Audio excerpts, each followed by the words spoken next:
ప్రేక్షకులకు నమస్కారం. తెలుగు వెలుగు కార్యక్రమానికి స్వాగతం. అన్య భాషలో పాలన, అరువు భాషలో విద్య అందదు పూర్తిగా ప్రజలకెప్పుడు. పరభాషలో ప్రావీణ్యం, ఇతర భాషలో ఉపాధి కొంతవరకే పరిమితం. సొంత భాషలో ఆలోచన, మాతృభాషలో సృజన అభివృద్ధికి సోపానం. స్వభాషలో చట్టాలు, అమ్మ భాషలో తీర్పులు అర్థమవుతాయి అందరికీ అంటూ తెలుగు భాష అమలు గురించి అద్భుతంగా చెప్పారు కవి. అలాంటి వైవిధ్యమైన తెలుగుదనాన్ని మీ ముందుకు తెస్తోంది నేటి తెలుగు వెలుగు.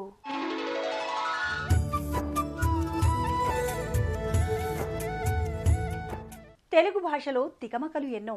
అక్షరాలతో ఆటలాడి, పదాలతో సయ్యాటలాడి మిమ్మల్ని ఆలోచింపజేసే ఈ వారం తెలుగు వెలుగు ప్రశ్న ఏమిటో ఇప్పుడు చూద్దాం. వీపున పుట్టే ప్రాణాంతకమైన పుండును పూర్వం ఇలా అనేవారు: ఏ గాలిపుండు, బి చెడుపుండు, సి రాచపుండు, డి పుండు రోగం. మీ జవాబు టీవీ అని టైప్ చేసి స్పేస్ ఇచ్చి మీ సమాధానం గాలిపుండు అయితే ఏ, చెడుపుండు అయితే బి, రాచపుండు అయితే సి, పుండు రోగం అయితే డి అని టైప్ చేసి 56263579కి ఎస్ఎంఎస్ చేయండి. ప్రశ్న మరోసారి: వీపున పుట్టే ప్రాణాంతకమైన పుండును పూర్వం ఇలా అనేవారు: ఏ గాలిపుండు, బి చెడుపుండు, సి రాచపుండు, డి పుండు రోగం. మీ జవాబు టీవీ అని టైప్ చేసి స్పేస్ ఇచ్చి మీ సమాధానం గాలిపుండు అయితే ఏ, చెడుపుండు అయితే బి, రాచపుండు అయితే సి, పుండు రోగం అయితే డి అని టైప్ చేసి 56263579కి ఎస్ఎంఎస్ చేయండి. భాషకు సంగీతం, చలనచిత్రానికి పాట అలంకారాల్లాంటివి. అలాంటి పాటలు తెలుగు భాషలో కోకొల్లలు. ఇప్పుడు ఓ పాటలోని పదాల వెనుకున్న భావాన్ని తెలుసుకుందాం.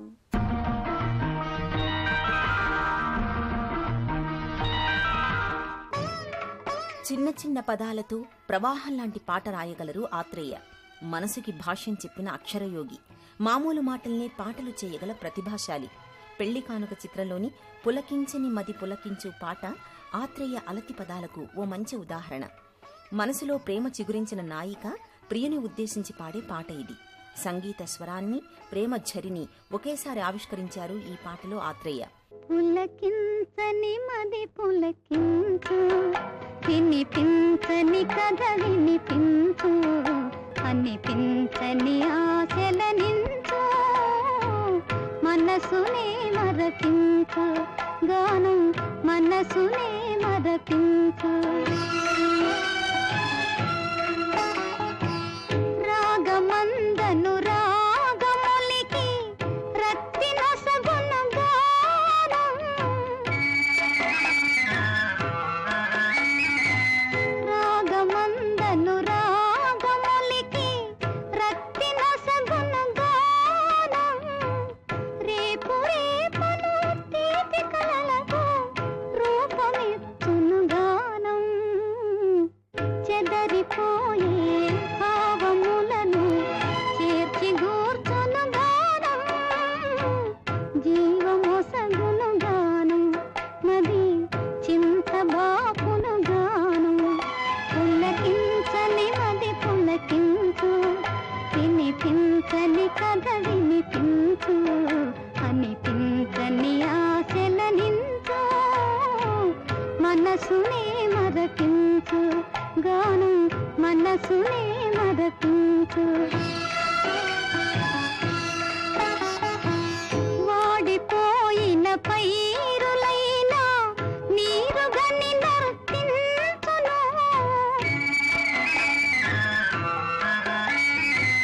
వాడిపోయిన పైరులైనా నీరుగని నర్తించును, కూలిపోయిన తీగలైనా కొమ్మనలని తాకును, కన్నె మనసు ఎన్నుకున్న తోడు దొరికిన మురియో, దూరవలపే పురియు, మది దోచుకొమ్మని తెలుపు. పులకించని మది పులకించు, వినిపించని కథ వినిపించు, అనిపించని ఆశలనించు. పల్లవిలో ప్రేమభావం అంకురించిన మనసు గురించి చెప్తూ అంతవరకు పులకించని మది పులకిస్తుంది, ఎన్నడూ వినిపించని కథ వినిపిస్తుంది, అంతకుముందు లేని ఆశల్ని లెక్కిస్తుంది, మనసును మరపిస్తుందన్నారు. ఇక మొదటి చరణంలో గానం గొప్పతనాన్ని అనురాగంతో కలిపి వర్ణించారు. రాగంలో అనురాగం ఒలికి రక్తి కలిగిస్తుంది, రేపనే తీయటి కలలకు రూపమిచ్చి భవిష్యత్తుపై ఆశను పెంచుతుంది, అలాగే చెదిరిపోయే భావాలన్నింటినీ చేర్చి జీవితాన్నిస్తుంది, మదిలో చింతను పోగొడుతుంది అని రాశారు. ఇవన్నీ గానం గురించి చెప్పినట్లే అనిపించినా ప్రేమ అంకురించిన మనసును కూడా తెలియచేస్తున్నాయి. అందుకే ఆత్రేయ శైలి చిన్న పదాలతో కనిపించిన భావ సౌందర్యంలో మాత్రం మనోజ్ఞమైనది. రెండో చరణాన్ని కవి ప్రకృతిలోని సహజమైన విషయాలను ప్రేమ అంకురించిన మనసుకు ముడిపెడుతూ అద్భుతంగా రాశారు. వాడిపోయిన పైరులు నీరు చేరగానే నర్తిస్తాయి, కూలిపోయిన తీగలు కొమ్మలకు అలుముకుని పాకుతాయి, అలాగే కన్నె మనసు ఎన్నుకున్న తోడు దొరికితే మురుస్తుంది, దూరవలపును కురిపిస్తుంది, మదిని దోచుకోమని తెలియచేస్తుంది అన్నారు. ప్రేమ వల్ల హృదయంలో కలిగే ఆశలను, ప్రకృతిలో వచ్చే మార్పులను అత్యంత రమ్యంగా రాశారు ఆత్రేయ. పులకించని, వినిపించని, అనిపించని వంటి వ్యతిరేక భావార్థక పదాలు అంత్యప్రాసగా ప్రయోగించిన గానం, ఎంచు, ఒసగు, చింతబాపు, నీరుగని వంటి గ్రాంథిక పదాలు మన భాషా సంపదకు, ఆత్రేయ భావ పరంపరకు మధురమైన చిహ్నాలు. జోలపాటగా సాగే ఈ గీతం తెలుగు భాషలోని లాలిత్యానికి, కవితాశైలికి నిదర్శనం. కథలంటే చిన్నారులకు ఎంతో ఇష్టం. నీతిని బోధిస్తూ, ఆశ్చర్యాన్ని కలిగిస్తూ, ఆనందాన్ని పంచే కథలు మనకెన్నో ఉన్నాయి. అలాంటి అచ్చమైన తెలుగు కథలకు నేటి చిన్నారులు దూరమవుతున్నారు. అందుకే కథకు నవరసాల్ని జోడించి అబ్బురపరచడానికి మీ ముందుకొస్తున్నారు ప్రముఖ బాల సాహిత్య రచయిత చొక్కాపు వెంకటరమణ.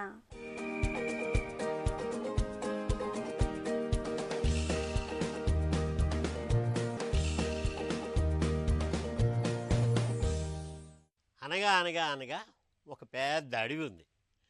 ఆ అడవిలో ఒక చెట్టు మీద 2 కాకులు చాలా స్నేహంగా ఉండేవన్నమాట. ఒకసారి ఏమైందంటే ఒక గుడ్లగూబ వచ్చి ఆ చెట్టు మీద వాలింది. వీళ్ళ స్నేహం చూసి దానికి కన్ను గుట్టింది. విడివిడిగా ఆ కాకుల్ని కలిసి వాడేం గొప్ప, నువ్వు గొప్ప, నీ వంశం గొప్ప అని చెప్పేసి వీళ్ళకి కోపం కలిగించేట్టుగా చేసింది. దాంతోనే ఆ కాకుల మధ్య వైరం మొదలైంది. నేను గొప్ప అంటే నేను గొప్ప అని ఆ 2 కాకులు పోట్లాడుకోవడం మొదలెట్టినాయి. అయితే ఒక కాకి అంది, మా తాత ఎలాంటి వాడో తెలుసా? ఒకసారి వేసవి కాలంలో మంచినీళ్లు దొరక్క దాహంతో బాధపడుతుంటే ఒక కుండలోని అడుగునెక్కడో నీళ్లుంటే అవి తాగడానికి వీలు లేకపోతే చాలా తెలివిగా కంకర్రాళ్ళు తీసుకొచ్చి దాంట్లో వేసి నీళ్లు పైకి వచ్చిన తర్వాత తాగింది. అలాంటి తెలివి గల వంశం మాది అంది ఒక కాకి. మా వంశం మాత్రం తక్కువ తిన్నదా ఏమిటి? ఒకసారి జున్ను ముక్కని కూర్చొని తింటూ ఉంటే మా తాత చెట్టు మీద కూర్చొని కింద నుంచి ఒక నక్కొచ్చి, కాకి బావా నువ్వు బాగా నృత్యం చేస్తావంట కదా, చెయ్యవా అని అడిగింది. అప్పుడు మా తాత ఏం చేశాడు తెలుసా? చేతిలో ఉన్న జున్ను ముక్కని నోట్లో పట్టుకొని హాయిగా నృత్యం చేశాడు. చేయగానే నక్క ఏం చేసింది, ఈసారి నువ్వు నృత్యంతో పాటు పాట కూడా బాగా పాడతావంట కదా, నువ్వు పాట పాడుతూ నృత్యం చేయాలి అంది. అప్పుడు మా తాత గుటుక్కున ఆ జున్ను ముక్క మింగేసి పాట పాడుతూ నృత్యం చేశాడు. ఇంత తెలివిగల వంశం మాది తెలుసా అంది ఆ కాకి. చివరికి నేను గొప్ప అంటూ ఒక ముసలి కాకి దగ్గరికి వెళ్ళాయి న్యాయం చెప్పమని. మీరు ఇలా కొట్లాడుకోవద్దు, మీకు ఒక పోటీ పెడతాను. అయితే ఆ పోటీ ఏంటి చెప్పు అని అన్నాయి. అప్పుడు ముసలి కాకి అంది, ఒక పని చేయండి, మీరు రేపు వచ్చేటప్పుడు గుడ్డలోని మూట కట్టుకొని ఏదైనా వస్తువు తెచ్చుకోండి. జాగ్రత్తగా ఆలోచించండి, ఇది వర్షాకాలం, మీరు తెచ్చే వస్తువులు జాగ్రత్తగా తెచ్చుకోండి. ఒక కాకి ఏం చేసిందంటే చాలా తెలివిగా పెద్దగా కనిపించాలి, చాలా బరువైందిగా అనిపించాలి అని చెప్పేసి ఒక గుడ్డలో దూది మూట కట్టుకొని వచ్చింది. రెండో కాకి ఏం చేసింది, ఉప్పు మూట కట్టుకొని వచ్చింది. ఈ 2 కాకులు తీసుకొచ్చిన ఆ వస్తువుల్ని తూచి 2 సమాన బరువు ఉన్నాయా లేదా అని చెప్పేసి ఆ ముసలి కాకి చూసి పరీక్ష చేసి అప్పుడు పోటీకి సిద్ధం చేసింది వాళ్ళిద్దరిని. నేను 1, 2 అంటాను, 3 అనేసరికి మీరు ఆ మూటల్ని ముక్కుతో పట్టుకొని ఆకాశంలోకి ఎగరాలి. 1 గంట సేపు ఎవరైతే ఆయాస పడకుండా మూటలు పారేయకుండా వస్తారో వాళ్ళు విజేతగా ప్రకటిస్తాను అని చెప్పింది. సరే అన్నాయి ఆ 2 కాకులు. ఇంకా ఆ ముసలి కాకి 1, 2, 3 అనగానే ఆ 2 కాకులు రివ్వున పైకి ఎగిరిపోయినాయి. అయితే చిన్న చిన్న చినుకులు పడతా ఉన్నాయి. ఆ చినుకులు వర్షంగా మారింది. ఆ వర్షం చాలా పెద్దగా విజృంభించింది. ఉప్పు మూట తీసుకొచ్చిన కాకి ఏమైందంటే ఆ ఉప్పు ఆ వర్షానికి తడిచి కరిగిపోయింది, మూట తేలికైపోయింది, దానికి హాయిగా ఉంది. అయితే పాపం రెండో కాకి దూది తెచ్చింది కదా, ఆ దూది తడిచి ఇంకా బరువెక్కిపోయింది. ఆ బరువుని మోయలేక ఆయాసపడుతూ ఎగరలేక గాలిలో ఆ మూటని వదిలేసింది. గంట అయింది, కాకులు రెండూ తిరిగి వచ్చినాయి. ఒక కాకి ఉప్పు తీసుకొచ్చింది కదా మూటలోని, ఆ సునాయాసంగా ఆ ముసలి కాకి ఎదురుగా వాలింది.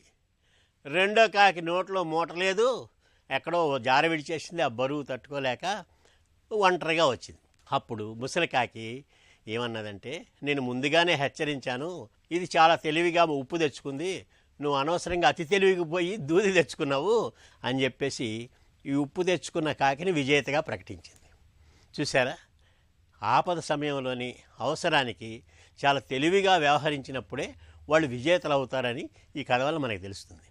ఇలాంటి తెలివికి సంబంధించిన కథలు పిల్లలకు మనం చెప్పాలి. కథలు వినడం వల్ల, కథలు చెప్పడం వల్ల వాళ్ళలో భాషా జ్ఞానం పెరుగుతుంది, భాష పట్ల అభిరుచి కలుగుతుంది. అంచేత పిల్లలకి మంచి కథలు చెప్పండి. తెలుగు సంస్కృతిని, ప్రజల జీవన విధానాన్ని ప్రతిబింబిస్తాయి సామెతలు. అయితే ప్రతి సామెత వెనుక ఆశ్చర్యాన్ని, చమత్కారాన్ని కలిగించే ఓ కథ దాగి ఉంది అంటున్నారు ఆచార్య కసిరెడ్డి వెంకట్రెడ్డి. ఆ సామెత కథల్లోని చిత్రమేంటో ఆయన మాటల్లోనే విందాం.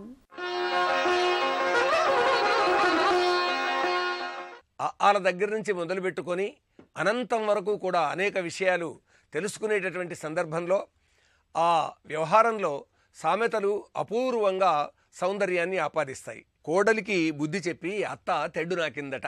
అత్తగారు ఇంటికి పెద్ద.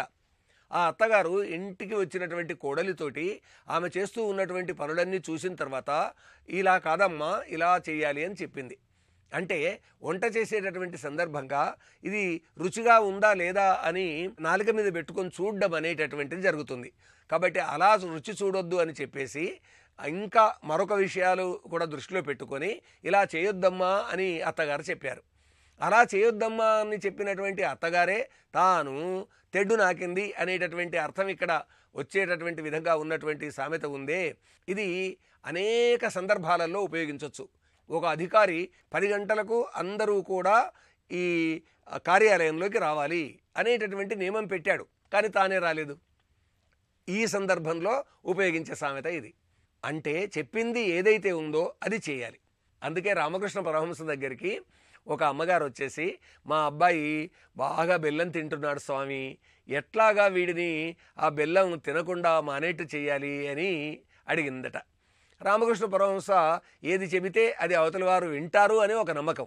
ఆ తల్లి ఆ విధంగా కోరితే ఇప్పుడురా, రేపురా, ఎల్లుండిరా అని ఆ విధంగా చెప్పి ఓ 10 సార్లు తిప్పించి ఆ తర్వాత చెప్పాట. అబ్బాయిని దగ్గర తీసుకొని, నాన్న బెల్లం ఎక్కువగా తినరాదు, అది ఆరోగ్యాన్ని దెబ్బతీస్తుంది అని అన్నట్ట.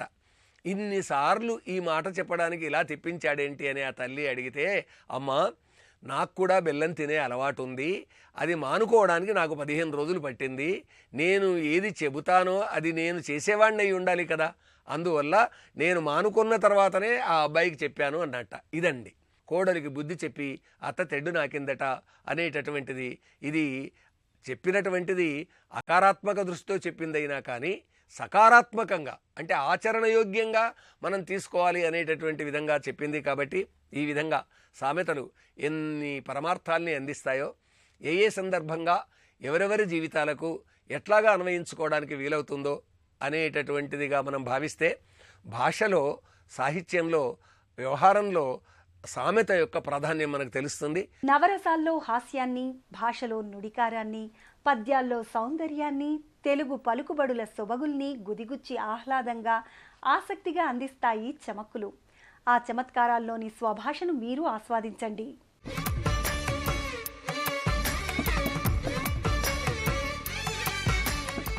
చాటువుల్లో మనకి కొన్ని పద్యాలు ఎవరు రాశారో ఖచ్చితంగా తెలియదు, కానీ గొప్ప జీవిత సత్యాలను తెలియజేస్తూ ఉంటాయి. మనిషికి ముసలితనం బాగా కమ్మేసినా సరే, మృత్యు వచ్చి పడుతున్నా సరే, ఆ సూచనలు శరీరంలో కనబడుతున్నా సరే, 2 ఆశలు మాత్రం పోవండి. ఈ 2 ఆశలే ప్రాణం తినేస్తాయి. ఆశ్చర్యం ఏమిటంటే ఇవి ముసలితనం వచ్చినా పోవు. వీటి గురించి ఒక కవి ఎవరో మహానుభావుడు ఎంత బాగా చెప్పారంటే, ముదిసెను దంతావళియును ముదిసెను కేశములు తనువు ముదిమినిగవిసెన్ ముదియనివి రెండే సిక్కెను బ్రతుకున తీపియును విషయ పక్ష స్పృహయున్. ముదిసెను దంతావళియును, పళ్ళు శిథిలమైపోయి రాలిపోతున్నాయి, చాలా వరకు రాలిపోయి రెండో మూడో మిగిలాయి. ముదిసెను కేశములు, జుట్టు నెరిసిపోయింది. తనువు ముదిమి నిగవిషన్, అసలు శరీరం అంతా ముసలితనం ఆక్రమించేసింది, తెలిసిపోతోంది, ఎక్కడికక్కడ ముడతలు పడుతోంది. 80 దాటాయి, 80 ఏళ్ళే 81 ఏళ్ళే అని చెప్పుకోవాలి. ఇంకా రావడం కాదు, వెళ్ళడమే.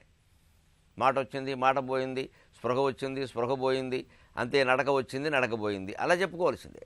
ముదియనివి రెండు సిక్కెను. ఇన్ని రకాలుగా ముసలితనం ప్రవేశించినా సరే ముసలితనం లేకుండా నిత్య యవ్వనంతో ప్రకాశిస్తున్నవి రెండు ఉన్నాయండి. బ్రతుకున తీపిజును, బతకాలి బతకాలి ఇంకా బతకాలి. ఇప్పుడు ఇంకా ఏ మందు వాడితే బతుకుతాం? ఇంకా బొంబాయి వెళ్ళి వైద్యం చేయించుకుంటే బాగుంటుందా? ఇంకా యవ్వనం వచ్చే లేఖియాలు ఏవో ఉన్నాయట, అవి సేవిస్తే బాగుంటుంది. ఇప్పుడు ఈ లేఖియాలు సేవించి ఏం చేస్తాడు ఈయన? కానీ అలాగే ఉంటుంది మనిషి కాంక్ష. రెండోది, పోనీ అది కూడా ఏదో మృత్యువుకు భయపడి తెచ్చుకున్నాడేమో అనుకోవచ్చు. విషయకాంక్ష స్పృహయును, భోగాల మీద కాంక్ష కూడా పోదండి. ఇంకా ఏదో తినాలి, ఏదో తాగాలి, ఎవరితోనో తిరగాలి, ఎక్కడికో వెళ్ళాలి, ఏదో చూడాలి, ఏదో వేదిక ఎక్కాలి, ఓ పక్క బళ్ళన్నీ ఊడిపోయినా సరే మాట్లాడాలి. ఇంత కాంక్ష అవసరమా? పోనీ రాసుకుంటూ ఉండకూడదా? మానేయకూడదా? జపం చేసుకోకూడదా? అసలు ఆ భగవన్నామస్మరణ జపం యొక్క ప్రాధాన్యం మనకు తెలియట్లేదండి. 90 ఏళ్ల వాళ్ళకి తెలియంది 20 ఏళ్ల వాళ్ళకి ఏం తెలుస్తుంది? అంచేత అది తెలుసుకోవడం కోసమే ఎవరో కవి చాలా ఘాటుగాను నాటుగాను చమత్కార భరితంగాను చెప్పాడు. అన్నిటికీ ముసలితనం వచ్చింది, కోరికలకి ముసలితనం రాలేదు, బతుకు మీద తీపికి ముసలితనం రాలేదు అన్నాడు. ఈ రెండింటినీ మనం జయించగలిగితే యవ్వనం నుంచి ముసలితనం వరకు ఎప్పుడూ యవ్వనంతోనే ఉండగలం. ముసలితనం రానే రాదు మనకు అసలు. అలాగే ఈ వారం ఒక మంచి సామెత, బతికితే వైద్యం పోతే పౌరోహిత్యం అన్నారు.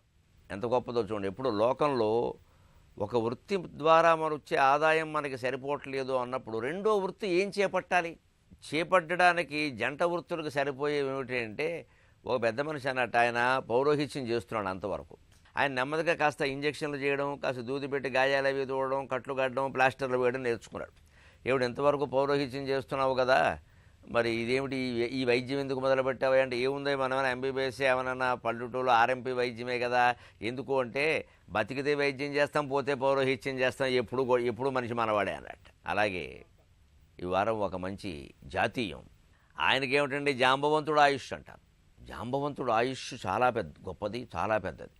ఎందుకంటే ఆయన ఈ సముద్రం దాటవలసి వచ్చినప్పుడు, తాత నువ్వేమైనా ప్రయత్నం చేయగలవా, అందరిలోకి బాగా అనుభవజ్ఞుడు కదా, నీకున్నంత ఆయుర్దాయం వయస్సు ఎవరికీ లేదంటే, చెయ్యాలనే ఉందయ్యా, చేయగలను, కానీ లంక వరకు వెళ్ళిపోగలను, మళ్ళీ తిరిగి రావడం కష్టం అన్నట్టు. ఏమంటే మోకాలు నొప్పిగా ఉందన్నట్టు. ఏమిటి నీ మోకాలు నొప్పికి కారణం ఏమిటయా అంటే, చిత్రమైన కారణం చెప్పాడు. శ్రీ మహావిష్ణువు వామనావతారం ధరించినప్పుడు త్రివిక్రమావతారంగా రూపొందాడు కదా, మళ్ళీ ఆ త్రివిక్రమావతారంలో ఆయన్ని చూడడమే ఆయనకోసారి ప్రదక్షిణం చేశానయ్యా.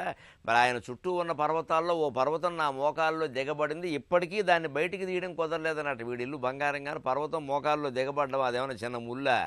ఆయన శరీరానికి పర్వతం ఓ చిన్న ముళ్ళు, ఏదో కాల్లో ముళ్ళు తీయడం మర్చిపోయాను అందుకని కొంచెం సలుపుతోంది, వేగంగా నడవలేను అన్నట్టుగాను పర్వతం మోకాల్లో దిగబడిందయ్యా. అప్పటి నుంచి ఏమిటో ఖాళీ లేక దాన్ని తీయలేదు, అందుకని కొంచెం అక్కడి వరకు వెళ్ళగలగానే తిరిగి రాలేను అన్నాడు. ఆయన ఆయుర్దాయం ఇది. ఆయన వామనావతారంలో త్రివిక్రముడికి ప్రదక్షిణం చేసినట్టు అంతకుముందు నుంచి ఉన్నాడు. వామనావతారం తర్వాత పరశురామ అవతారం, తర్వాత రామావతారం. రామావతారంలో జాంబవంతుడు ఉన్నాడు మనకు తెలుసు. పైగా అంతటితో సరిపెట్టాడా? కృష్ణావతారంలో మళ్ళీ జాంబవతి అనే తన కుమార్తెను కృష్ణుడికిచ్చి పెళ్లి చేశాడు. అందుకోసం కృష్ణుడితో 28 రోజులు గుహలో యుద్ధం చేశాడు. అంటే వామనావతారం నుంచి కృష్ణావతారం వరకు ఏ యుగం నుంచి ఏ యుగం వరకు, ఏ కల్పం నుంచి ఏ కల్పం వరకు ఉన్నాడో, ఎన్ని కోట్ల సంవత్సరాలు జీవించాడో మనం ఊహించుకోవలసిందే, సాధ్యమయ్యేది కాదు ఇది. అందుకని ఎవరికైనా దీర్ఘాయుష్ ఉంటే జాంబవంతుడు ఆయుష్ అండి, దానికి ఏమిటంటారు. అలాగే ఈ వారం ఒక మంచి శలోక్తి. ఒకచోట అవధానం చేస్తుంటే ఓ చిత్రం జరిగింది. అవధానం సాయంత్రం 6 గంటలకు మొదలైంది. అందులో అప్రస్తుత ప్రసంగం ఆయన అన్నాడు, అయ్యా అవధాని గారు, మీ అవధానం ఇప్పుడు మొదలైంది, కానీ ఈవేళ పొద్దున్నే పత్రికల్లో నిన్ననే అవధానం జరిగినట్టుగా వచ్చేసిందండి అన్నాడు. అవధానం అయిపోయినట్టుగా పత్రికల్లో వచ్చింది కానీ నాకు సంభావన ఇచ్చినట్టుగా రాయలేదయ్యా, అందుకని సంభావన ఇచ్చేసేయండి, అవధానం మానేద్దామని. చక్కగా ఆ సందర్భాన్ని బట్టి ఆ వాతావరణాన్ని మన వాక్ చమత్కారంతో సరసంగా మార్చుకోగలిగితే జీవితం అంతా తెలుగు వెలుగే. మాతృభాషలోని మతలబుల రహస్యాన్ని కనుగొనమని చెప్పే తెలుగు వెలుగు ప్రశ్న మరోసారి. వీపున పుట్టే ప్రాణాంతకమైన పుండును పూర్వం ఇలా అనేవారు: ఏ గాలిపుండు, బి చెడుపుండు, సి రాచపుండు, డి పుండు రోగం. మీ జవాబు టీవీ అని టైప్ చేసి స్పేస్ ఇచ్చి మీ సమాధానం గాలిపుండు అయితే ఏ, చెడుపుండు అయితే బి, రాచపుండు అయితే సి, పుండు రోగం అయితే డి అని టైప్ చేసి 56263579కి SMS చేయండి. ప్రశ్న మరోసారి. వీపున పుట్టే ప్రాణాంతకమైన పుండును పూర్వం ఇలా అనేవారు: ఏ గాలిపుండు, బి చెడుపుండు, సి రాచపుండు, డి పుండు రోగం. మీ జవాబు టీవీ అని టైప్ చేసి స్పేస్ ఇచ్చి మీ సమాధానం గాలిపుండు అయితే ఏ, చెడుపుండు అయితే బి, రాచపుండు అయితే సి, పుండు రోగం అయితే డి అని టైప్ చేసి 56263579కి SMS చేయండి.